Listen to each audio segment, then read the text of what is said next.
Do you want to start to make content on Creative 2.0? You can create unique animations, import almost any asset you can imagine, and do things you would never even recognize it came from Fortnite.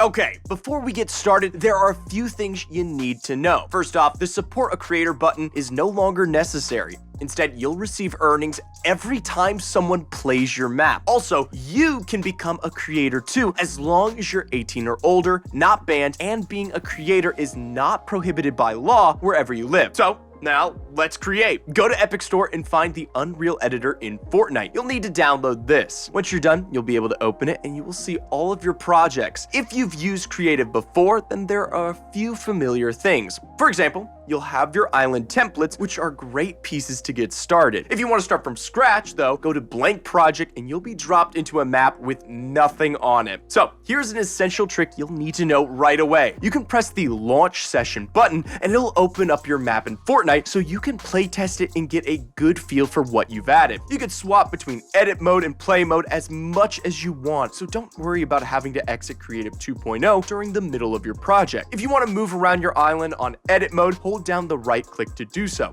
You can also speed up the process if you have a scroll wheel. Now, you should be able to view your map from any angle, which will be great for when you start adding stuff in.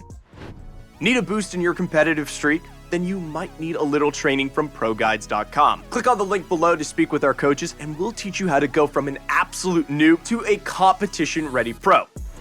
So now, let's get to some of the good stuff, shall we? Now we're going to teach you how to get into your content drawer. Find the assets you need to make your new map and even import some custom content that'll make your map go crazy. If you go to your bottom left, you'll see a tab called Content Drawer. This is where everything from models to meshes and even environments are stored. It can be intimidating to see all these files crammed in there, but don't worry, we can make it a little bit less scary. First off, take some time to go through all the tabs and see for yourself what each one contains. Pick an asset and you can add it directly to your map by dragging and dropping it. Simple. And if you're looking for something a bit more specific, you can type in what you're looking for in the search bar. Table, chair, walls, you name it, and it'll find everything related and show it to you. Of course, this will only show you what's already programmed into Creative 2.0. Instead, let's start going beyond that boundary.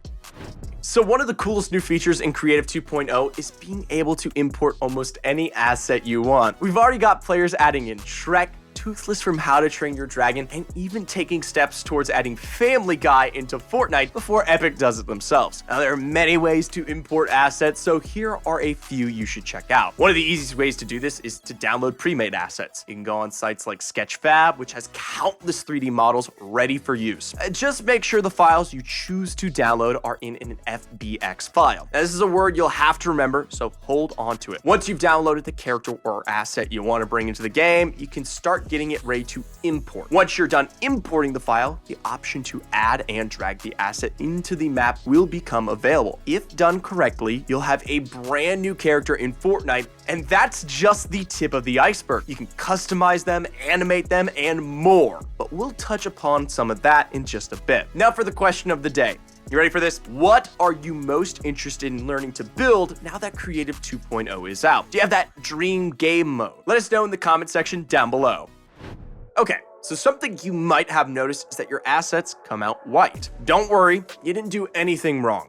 You can use a variety of different textures to completely customize your new prop. You can use the default textures, or if you want, you can select from any of the other characters or objects for some really funky combinations. However, you can also add your own textures. So say you put up a wall, which is pretty simple to see. You can change it from a brick to concrete, maybe wood, or if you want, you can go completely left field with it. Find an image that you like online and download it. Then you can import the file as a texture and it should appear in your meshes folder. Then it's as simple as drag and drop. And you're all set. You can also do this with different shaped objects, including characters, objects, buildings, and so much more. Everything is customizable.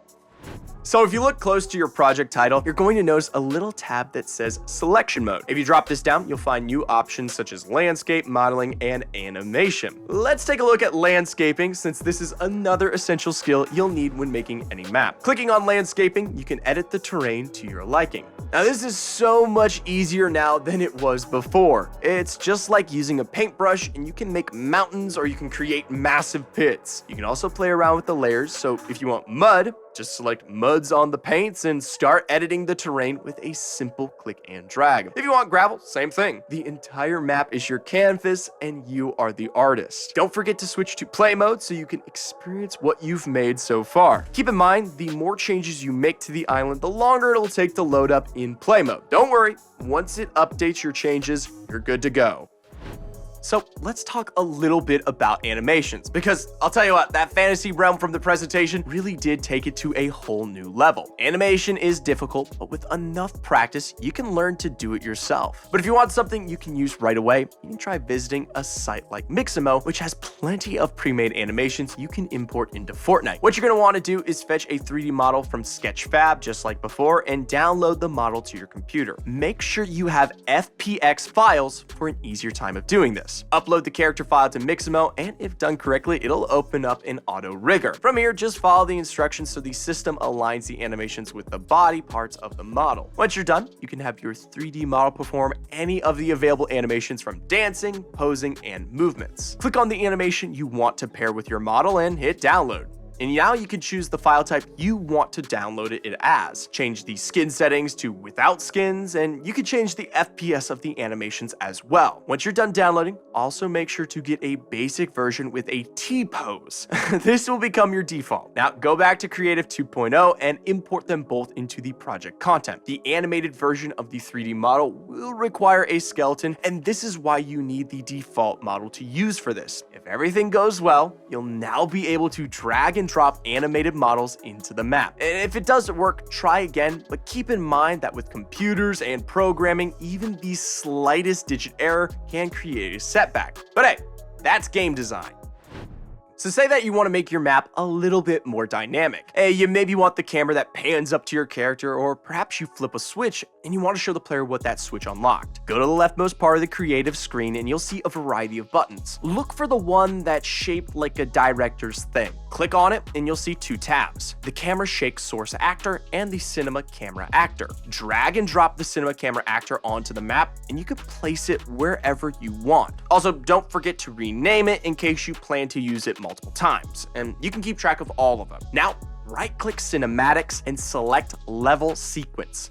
This will create a level sequence that will be added to the content browser at the bottom of your screen. Double-click on it and you'll get a timeline. Now, if you've ever done an animation project, then this might seem a bit familiar, but for those who don't, here's a basic rundown. This timeline keeps track of your sequence. The red line on the chart represents when the sequence will end. So keep track of the timeline to just see how long you want it to be. Now, you want to add an actor, and this will be the camera we dragged in. To do this, you're going to want to hit that little green track button and select Actor to Sequencer. Use the Choose Actor bar to type in the name of your cinema camera actor and it should pop up. Select it and boom. You should now be seeing whatever the camera is currently picking up. Now move the camera to where you want the sequence to start.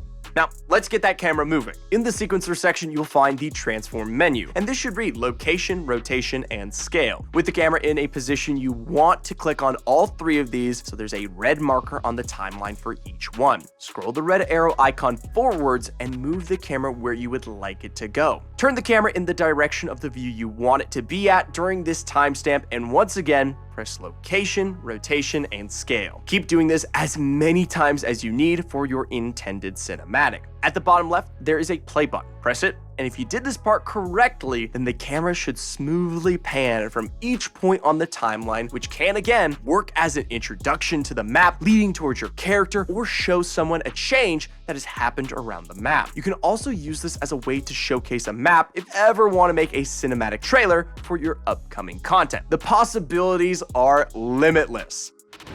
Don't forget to click on the link below and visit ProGuides.com for courses and coaching. Now, if you learned something new today, leave a like and ring that bell. We'll have even more in store for you soon. See you next time.